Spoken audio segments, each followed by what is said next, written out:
pernah ngajak kita bekerja sama, ya nggak bisa. Tapi inti kita adalah bagaimana kota ini bersih.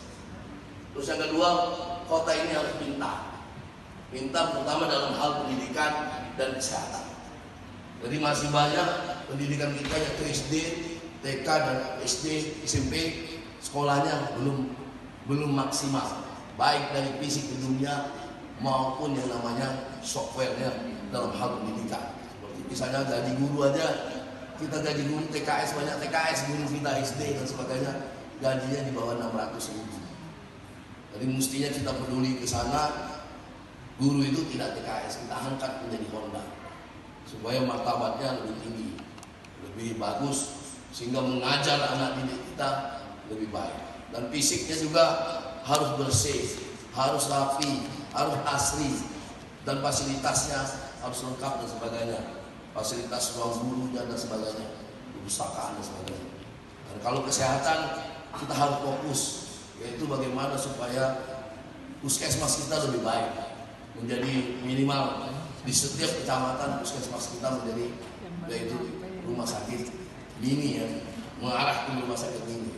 Karena terus terang saja kita masih ada beberapa puskesmas yang perlu ada pembangunan fisiknya. Jadi memang bukan masalah tidak penting fisik penting juga, walaupun misalnya bagus juga, kalau fisiknya nggak bagus nggak bisa naik. Seperti contoh Taman di Panggal lebih bagusin lagi menjadi primadona ke sini, mungkin di Tali Akar, mungkin di Batu Butu kita harus bangun. Karena pembangunan kita adalah infrastruktur yang kita bangun, tetapi yang fisiknya kita bersamakan dengan swasta. Terus yang selanjutnya itu menjadi masyarakat yang agamis dan berbudaya. Jadi kita gunakan agamis dan budaya. Tapi bukan urusan agama ini atau majelis taklim atau apa, urusannya dikaitkan dengan politik. Tapi betul-betul kita ingin mendidik supaya masyarakat Tanah Lampung ini menjadi masyarakat yang agamis. Jadi tidak ada urusan politik, dorong aja di masjid-masjid itu kegiatan agamisnya berjalan. Tapi kalau kita mengadakan acara agama untuk urusan politik, tidak menyentuh. Ini yang harus kita, dan budaya lokal harus kita kembangkan menjadi budaya mungkin yang namanya kampung adat, ya kan? Kita harus kembangkan dan bukan seremonial, betul-betul tempat belajar adat Lampung, baik petata petitinya, baik pantunnya maupun yang namanya peralatan dan sebagainya. Ini jangan seremonial. Dan terakhir yaitu berwawasan lingkungan.